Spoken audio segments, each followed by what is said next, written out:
E o interesse que quer uma organização, quer outra, dá ao turismo em cidades património da humanidade, para depois culminar um pouco com um documento que é comum às duas instituições sobre turismo cultural e finalmente vermos a Unesco avançar no outro sentido, que é a de ela própria se interessar pelo turismo sustentável e no seu site abrir um espaço específico para o turismo sustentável com um conjunto de guias práticos, kits práticos de implementação do turismo sustentável. Depois vou fazer um bocadinho, também numa ótica de sustentabilidade, falar um bocadinho sobre os processos de regeneração urbana. Nós aqui em Portugal falamos muito de reabilitação, mas o que é entendido por regeneração urbana são processos mais complexos que incluem não só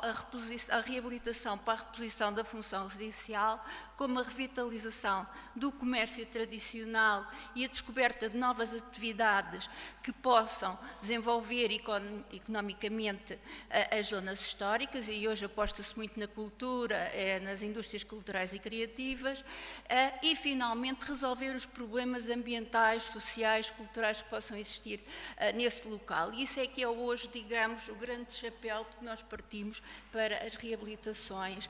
E depois vou fazer a associação com o turismo. De uma maneira geral, o que é que tem acontecido? Estes processos foram desencadeados em todo o mundo e há países com uma extraordinária experiência, como o Canadá, como a Austrália, como a Nova Zelândia, e depois, dentro do contexto europeu, a Inglaterra, a Grã-Bretanha, a França, enfim, há um conjunto de países com muita experiência. Estes processos já datam da década de 80, nos países mais avançados, e basicamente depois o que eu vou fazer é um bocadinho explicar como é que se estabelecem desequilíbrios, porque assim, eu ia dizer que estes processos ou foram desencadeados para promover o desenvolvimento cultural das populações e, portanto, até em locais em que, à partida, o turismo não era, digamos, um objetivo a atingir, ou noutros em que o turismo começa a ter algum protagonismo até ser, digamos, quase que a base do desenvolvimento de um projeto de regeneração urbana.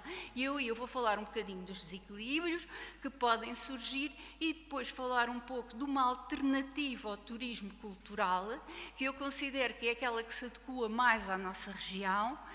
Permitam-me que eu já falo assim, já estou cá há 4 anos, já pelo menos residente sou, que é o turismo criativo. E portanto, eu ia-vos mostrar alguns exemplos de como é que se podem construir produtos criativos. Portanto, e é esta, digamos... desculpem, carreguei mal. Portanto, a Organização Mundial de Turismo, só dedicado a este tema específico, tem um conjunto de publicações desde 1999, Tourism at the World Heritage Cultural Sites, Cultural Heritage and Tourism Development, Tourism Congestion Management and Natural and Cultural Sites. Portanto, reparem como há aqui um progresso de cuidado e de apreensão com os impactos, como é que vão de ser geridos, como é que vão de ser resolvidos nestes locais. Depois, Sustainable Tourism Management at World Heritage Sites. E aqui já temos outra preocupação que também é muito importante que seja já referida. E estes processos, quer ao nível do turismo, de articulação para construções de ofertas na área da cultura, na área do turismo cultural ou do turismo criativo, fazem-se atualmente através de redes ou de parcerias. Quando são parcerias, nós falamos mais da componente mais empresarial que está associada. Quando falamos de redes de instituições, do terceiro setor. Neste momento há uma publicação muito interessante da Fundação Getty, em que diz que o terceiro setor tem um papel importantíssimo, porque não é só o terceiro setor que representa a comunidade, são as associações do terceiro setor que também querem auxiliar a comunidade, mas precisam de angariar fundos, e essas associações têm muito conhecimento sobre os locais onde estão e, por outro lado, às vezes oferecem também, têm algumas atividades que são muito interessantes do ponto de vista turístico. E vamos num crescendo de importância deste apelo à parceria, ao trabalho conjunto, etc., com instituições, empresas e, como eu digo mais modernamente, com o terceiro setor de uma maneira geral. Isto é uma fotografia que está muito má, porque eu retirei lá do site e as fotografias não estão brilhantes, mas são as principais obras. Depois a tal publicação, Organização Mundial de Turismo, Unesco, que resulta da Conferência Mundial sobre Turismo e Cultura, criando uma nova parceria. Lá estamos nesta questão das parcerias, das redes, do trabalho conjunto entre todos os implicados. E depois, então, algumas publicações da Unesco, de vastíssimo número de publicações que a Unesco tem de congressos internacionais, etc., em que tem também abarcado a questão do turismo. Eu só falo de 2 manuais que são muito importantes, são muito interessantes para mim, que é este primeiro, que foi coordenado pelo Russo e pelo Santesso, que é Tourism Management in Heritage Cities. É um documento muito interessante, e o do Pedersen, que é um documento muito conhecido, muito divulgado, que se chama Managing Tourism at World Heritage Sites, a Practical Manual for World Heritage Site Managers. Depois, desculpem, eu estou só a fazer as neiras. Pronto, isto são algumas imagens também desses manuais. Este é o tal trabalho conjunto, em que há realmente uma aproximação entre as duas instituições e que é muito importante. Depois, isto tem a ver com o portal, que a Unesco não é um portal, é dentro do seu portal, abriu um espaço dedicado ao turismo sustentável em espaços patrimónios da humanidade, em locais de património da humanidade, e depois o tal conjunto de guias de apoio online ao desenvolvimento desses novos produtos. Portanto, há muita publicação interessante nesta área. Isto é a imagem do site e, portanto, o que é que este apelo constante é o quê? É que haja sustentabilidade no processo, que se possa compatibilizar aspectos que podem ser às vezes muito contraditórios, e já o processo de regeneração urbana em si é contraditório, e que se transformem estes processos em processos sustentáveis. Aliás, a definição de turismo sustentável mais conhecida é esta: o turismo sustentável tem por objetivo proteger os recursos físicos, ambientais, sociais, culturais dos destinos, ao mesmo tempo que oferece experiências de qualidade aos turistas. E hoje uma experiência de qualidade é uma experiência memorável, uma experiência que nós não esquecemos e que nos marca. Portanto, compatibilizar estas duas coisas é muito importante, porque o turismo de massas não nasce só porque há um conjunto de turistas de massas que procuram um destino. Tem a ver muito também com a própria oferta deixar-se massificar e querer, às vezes, para satisfazer interesses dos turistas, acabar por se deixar massificar. Os turistas hoje em dia têm um perfil diferente. Eu vou-vos falar um bocadinho disso, assim muito a correr, que eu não vou ter muito tempo. Porquê? O turista dos anos 50, 60, 70, de uma maneira geral, o turista de massas era o operário especializado das grandes fábricas, das grandes indústrias do norte da Europa. Hoje não, hoje produto de políticas de educação, para a educação e para a formação de públicos que esses diversos países foram desenvolvendo, hoje são pessoas com capital cultural e com capital educacional muito grande. Não é raro nos nossos estudos de perfil de turista e de motivações, nós já não encontramos os mestres, nós encontramos os doutores. Já foi o mundo dos licenciados, já foi o mundo dos mestres, hoje já começa a ser um bocadinho o mundo dos doutores. E nós temos que ter esta percepção para não estarmos sempre a pensar. Quer dizer, o turista que nos visita hoje tem muita informação e tem muito conhecimento sobre determinadas ofertas que nós possamos fazer. E, portanto, o que interessa é manter melhor possível, melhor condições possível, aquilo que é autêntico, aquilo que é identitário de qualquer região, aquilo que é endógeno. E isso está inerente desde logo ao próprio processo de regeneração urbana, porque ele vai refuncionalizar uma cidade, vai exigir que ela introduza muitas mudanças, desde o edifício, que se vai ser adaptado a novas funções, tem que ser adaptado, até a atividade que vai ser lá inserida. É evidente que num espaço património da humanidade tem que obedecer a regras muito restritas, que eu nem vou mencionar porque os presentes as conhecem melhor que eu, mas tem que preservar a identidade. E, portanto, isto é que é um bocado contraditório, mas em qualquer processo de regeneração urbana. Aqui, qualquer cidade património da humanidade está muito salvaguardada pelas próprias normas da Unesco, logo à partida. Ora, em termos de um turismo numa cidade histórica, e o turismo em cidades históricas é estudado desde a década de 80, há um senhor que se chama Ashworth, há uma senhora que se chama Fanetberger, e enfim, depois há um conjunto de outros que lhe seguiram, que estudaram exatamente turismo em cidades históricas. As obras deles chamam-se Turismo em Cidades Históricas. E, portanto, basicamente, o que é mesmo, digamos, importante para o turismo numa cidade histórica? São as atrações, e por atrações nós entendemos desde o património construído ao património imaterial, às atividades culturais e criativas. Depois são os elementos secundários, que são os hotéis e que são os restaurantes, e depois temos os elementos adicionais, que são informações, um bom plano de circulação e de estacionamento para que realmente o turismo possa funcionar, e basicamente eu vou mais enfocar nestes primeiros elementos.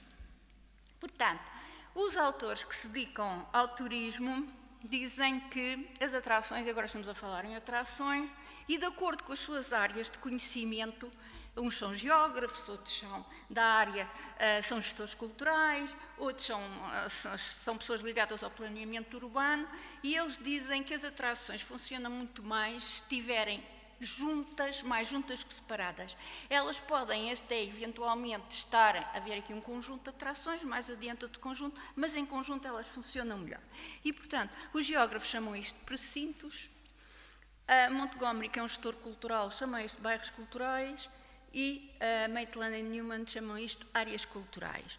Ora, basicamente, o que é isto? E depois temos que ler isto em proporção do meio da cidade que estamos a falar. Se estamos a falar de uma grande cidade, ela tem 4 ou 5 bairros culturais. Se estivermos a falar de uma pequena cidade, se ela conseguir formar uma área onde tem a maior concentração de património construído, património imaterial, de equipamentos para espetáculos culturais, etc. E que também tenha depois um conjunto de atividades mais ligadas ao lazer e entretenimento, ao fim e ao cabo é este o conceito de bairro cultural. Isto pode existir numa pequena cidade, existem nas megacidades mundiais. Isto é uma imagem de Lisboa, eu peço perdão de trazer imagens de Lisboa, mas isto torna-se mais perceptível porque Lisboa já tem um conjunto de instrumentos que nos permite analisar estas realidades. Agora temos que pôr a distância do que é isto em Lisboa e do que é que será isto numa pequena cidade. Não podemos estar a olhar para as coisas da mesma maneira. Isto é a estratégia para a economia criativa de Lisboa, em que realmente já se assinala concretamente onde é que se localizam os bairros culturais. A amarelo estão aqueles que são mais densos. Portanto, se repararem, depois eu vou pôr isto tudo em superposição, isto está no centro histórico. Ora bem, há aqui uma coisa que nós temos logo que acautelar, é que os artistas que se instalaram aqui, instalaram-se quando estas zonas não eram zonas que estavam um pouco decadentes. E como estavam um pouco decadentes, as rendas eram muito baratas.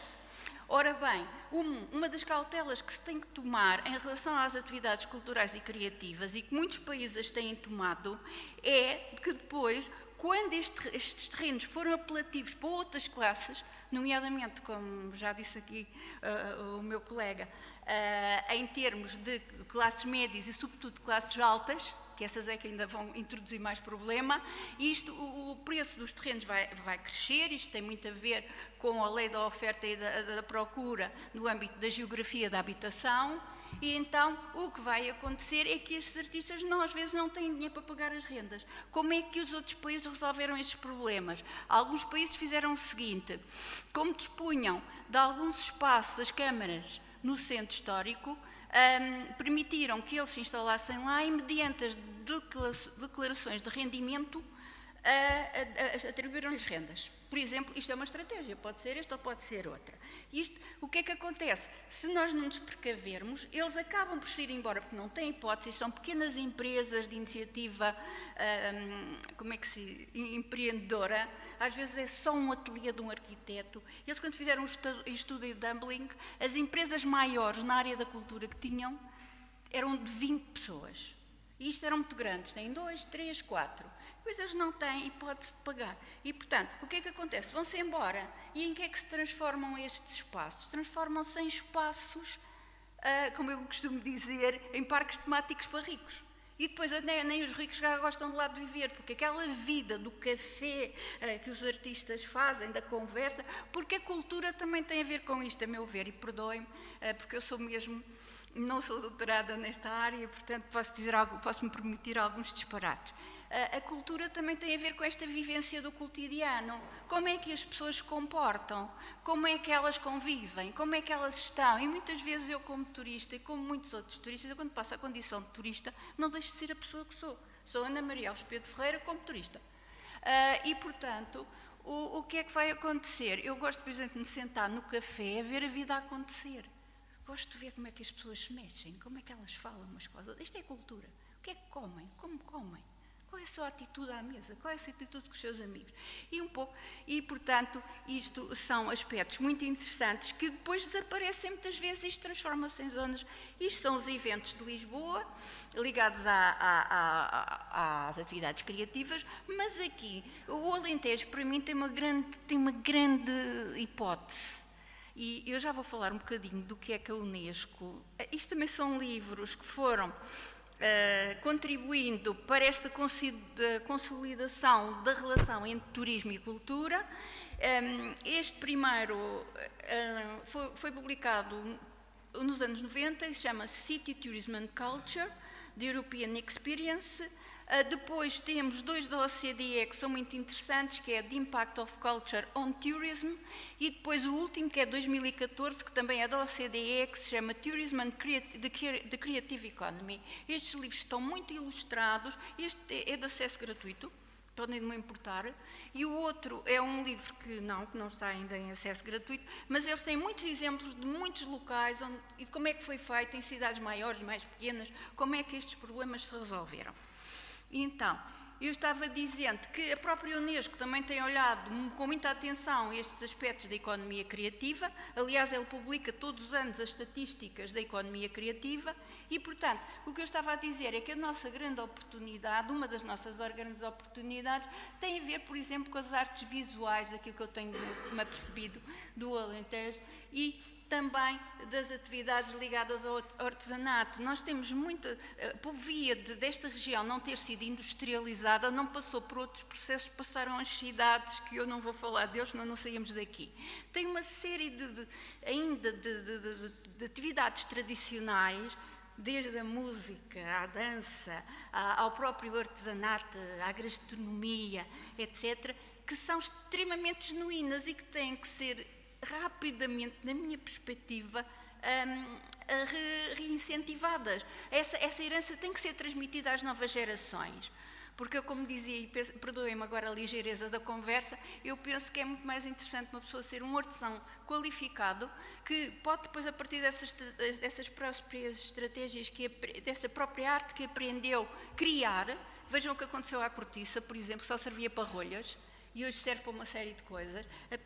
Pode-se desenvolver produtos qualificados, com design mais moderno, etc., mas que são muito extremamente atrativos e que são da região, têm a ver com a região. E, portanto, nesta classificação da Unesco, para além de todas as outras atividades mais contemporâneas, eu penso que esta é uma grande oportunidade para o Alentejo, porque são coisas diferentes do que há noutros locais, e que seria muito interessante. Isto é o interesse de uma economia criativa na cidade de Lisboa, representa 3,3% do emprego, que representa 38.287 postos de trabalho, que representa 21.850 empresas, e representa 30% do emprego criativo do país. Enfim, é uma série de coisas, mas como veem já é algo com imponência, com importância. Claro que não são os turistas só que vão comprar estas coisas. E isto depois tem que ter uma estratégia de internacionalização associada que não cabe aqui falar, mas realmente é já muito importante. E, portanto, isto são as atividades que são desenvolvidas em Lisboa e a densidade das empresas. E, como reparam, a densidade das empresas, quanto mais no centro, é mais onde elas estão. Depois, quero também falar das cidades criativas da Unesco. A Unesco tem acompanhado todo este processo, tem dado muita valorização. Eu trouxe esta imagem porque a IDENHA Nova candidatou-se à rede das cidades criativas, por exemplo, mas, por exemplo, um dos processos mais bem-sucedidos de Portugal nem se passa numa cidade, passa-se numa vila, que é a Vila de Óbidos, que neste momento foi considerada a cidade criativa da Unesco pela literatura. E, portanto, é muito interessante, é um projeto deles, já fizeram o primeiro fólio e teve um impacto fabuloso. E isto atrai turista que realmente se interessa por literatura, que não é qualquer pessoa já, não é? São pessoas que vêm a este tipo de eventos já com outras ideias sobre... A própria Unesco, e agora vamos avançar para a questão do turismo criativo, também se interessou para a questão do turismo criativo. O conceito de turismo criativo foi criado por um senhor que na área do turismo é muito conhecido, que se chama Greg Richards e que tem um imenso manancial de publicações sobre turismo criativo. Mas a própria Unesco também não quis ficar fora deste processo. E então, ela, em 2006, publicou um documento que se chama Towards Sustainable Strategies for Creative Tourism. Este documento está acessível na internet e em que ela diz que esta é uma terceira geração de turismo. Depois do sol e praia, depois das visitas, dos circuitos culturais, as visitas a monumentos e a museus, temos esta nova, então ela dá a sua definição de turismo criativo. Ela diz que o turismo criativo envolve mais interação, a qual permite que o visitante frua de uma experiência educacional, social e participativa com o local, que desfrute da sua cultura viva e das pessoas que lá residem. Portanto, que ao fim e ao cabo ele não se sinta mais um turista, mas que se sinta quase que um cidadão. E, portanto, isto é interessante. No site, há também um site do turismo, da rede das cidades criativas, e em que se traça algum perfil do que é que são estes turistas. Afinal, quem são estes turistas? E, portanto, eles desejam descobrir a cultura local, participando em atividades artísticas e criativas, desejam viver experiências que lhes permitam sentir-se integrados no destino, não lhes interessam os monumentos, nem espetacular, quer dizer, não é que eles não gostem de monumentos, isto tem a ver muito com aquelas cidades que se tornaram cidades de espetáculo. Portanto, eles não procuram esse espetáculo, se vocês quiserem, com essa tematização em termos de parque temático, não é? E o turismo de superlativos. São prosumers e partilham as suas experiências através das redes sociais. Isto é muito importante porque depois as pessoas, os amigos também vão ler, os conhecidos, etc. E isto vai difundindo muito a experiência que viveram. Depois experienciam o turismo criativo e não se conformam com o tal circuito convencional. Eles não são turistas passivos. Eles não querem estar a ouvir só as nossas explicações. Eles querem viver. Eles querem mergulhar ali naquela cultura local. Ensinem-nos a fazer. Expliquem-nos. Deixem-nos fazer. Deixem-nos experimentar fazer. Deixem-nos pintar. Deixem-nos... Por exemplo, eu acho que, aqui estava a pensar aqui, isto é um espaço onde se poderia criar, por exemplo, um ateliê de pintura e turistas interessados em pintar. Isto tem paisagens tão lindas a partir aqui da Fortaleza. Podem pensar, ela está a sonhar, não está. Eu uma vez andava a passear em Faro, eu vivi 25 anos no Algarve, e reparem que não se pode dizer que Faro seja uma cidade de património da humanidade. E uma vez estava mesmo junto à Direção Regional de Cultura do Algarve e estava um grupo de japoneses, todos sentadinhos a pintarem as paisagens. E quem é que estava a acompanhar? Um guia deles. Ora, nós podemos fazer esta oferta nós próprios. Isto é um turismo cultural, isto é um turismo qualificado e que nos interessa. Eu estou só a exemplificar, peço desculpa. Depois, eles dedicam uma grande parte do orçamento à experiência, eles sabem exatamente que tipo de experiência querem fruir e normalmente têm isto. Têm uma aprendizagem que é dada teoricamente, têm uma aprendizagem do saber fazer e depois querem fazer, querem vivenciar. Às vezes têm preparação para algumas das atividades, mais que nós. Tendem a combinar na mesma viagem uma série de tipos de turismo que até também são interessantes para a região. São o criativo, idiomático, gastronómico, industrial, ecoturismo, slow tourism, entre outros. E, portanto, é uma agregação de motivações que têm muito a ver com a nossa região. Isto é a imagem de Lolé. Lolé, neste momento, portanto, faz parte da rede de turismo criativo. E, portanto, isto é mesmo já do site do Olé, o conceito de turismo criativo, os parceiros, lá está tal coisa, isto não se faz sem redes, isto não se faz sem parceiros, isto não se cria sem... são parceiros da área da cultura, são parceiros da área do turismo, enfim, tudo o que é necessário para a criação daquela rede. Agora vamos ver o que é que podem ser experiências turísticas criativas. Por exemplo, vamos outra vez a Lolé. Um workshop de cartão, uma moldura com platiband de algarvia em cartão, por exemplo. Isto está tudo em site, não estou aqui a inventar nada. Aprenda português ao ritmo da cultura local. Workshop de pintura sensorial, desenhar na natureza. A arte de transformar o papel. Enfim, de acordo com os recursos que cada local tenha, de acordo com os recursos endógenos, podemos oferecer um conjunto de produtos muito interessantes para este tipo de turistas. E, por exemplo, isto é uma experiência de outro local que tem outras características. O Centro Luso-Italiano, isto é do Norte, oferece ateliês de caligrafia, pintura à têmpera, douramento. Portanto, isto depois tem a ver com as regiões, com os recursos que cada região tem, e são experiências de turismo criativo, não é? Aqui temos também isto é oferecido até por uma agência de viagem, que tem a ver já com turismo industrial e de criação de chapéus, da indústria da chapelaria, etc. Mas pronto, cada região adequa aos seus recursos. Isto é que torna para este tipo de turistas as coisas interessantes, porque ver Zaras ou ver outras coisas assim, eles também têm na terra deles, não é? Porque são marcas mundiais. Isto é que para eles, depois itinerários criativos, se nós, por exemplo, uma cidade pequena não só deve ter estas concentrações, estes clusters de atrações, mas também deve construir itinerários que possam levar as pessoas a visitar outras cidades vizinhas e que possam ter ofertas compatíveis. Por exemplo, isto também é uma agência do turismo do Algarve, que tem um tour da Rota da Cortiça, tem a Rota do Bairro do Azeite, enfim, tem rotas, tem a Rota da Dieta Mediterrânica, que é um projeto que está muito bem montado e é muito interessante porque é oferecido por uma associação do terceiro setor.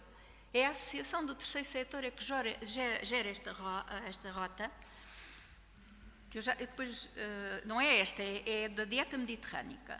Enfim, outras coisas, a Rota do Barro, em que as pessoas aprendem a moldar e a fazer peças e depois a utilizar a sua criatividade na produção de uma peça mais personalizada, mais ao seu gosto, mais dentro dos seus interesses.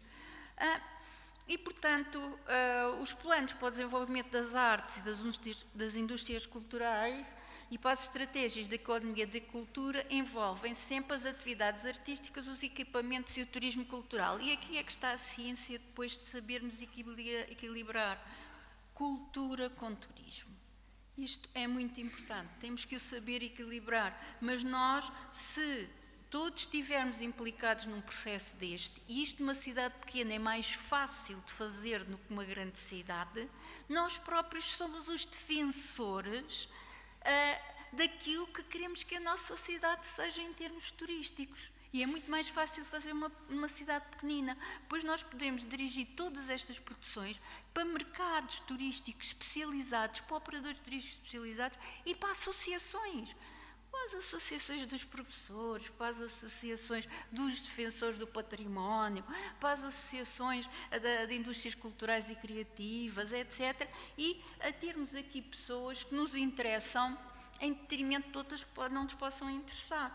Nós já vimos que, se não tomarmos estas medidas, o que é que estes processos levam? Levam à mercantilização da cultura, levam ao enobrecimento das zonas históricas, à macdonização da sociedade e agora outro termo que é mais utilizado, que é a Guggenheimização da experiência turística. Como sabem, o museu transformou-se numa marca e então aparecem museus deste tipo em todo lado. Não é este que estes turistas procuram. Qual é o outro elemento secundário? São os hotéis e os restaurantes, estabelecimentos de comida e bebida. Ora, também aqui nós temos que ter um bocadinho de cuidado, porque os impactos de um processo de regeneração urbana mal gerido levam àquilo que se chama em inglês gentrification. Eu vou traduzir isto por enobrecimento. A primeira pessoa que utilizou este termo em Portugal foi o professor Carlos Fortuna, da Universidade de Coimbra. Eu acho que é um termo muito bem sucedido. E a gentrificação pode-se dar, o enobrecimento pode-se dar por 2 vias. Como eu disse, um local pode não ter turismo sequer. Aquelas zonas tornam-se apelativas porque têm a maior concentração de tudo o que está relacionado com a cultura, e estas novas classes médias, porque têm um capital cultural elevado, gostam de residir nessas zonas. Muitas vezes as pessoas de maior idade, que entretanto tinham ido para os arredores, viver com grandes famílias, os filhos vão todos embora, vão à sua vida, e eles ficam com umas casas enormes que já não querem viver, e eles têm interesse em regressar a estas zonas das cidades. E isto está estudado a nível mundial, nós sabemos quem é que quer viver aqui.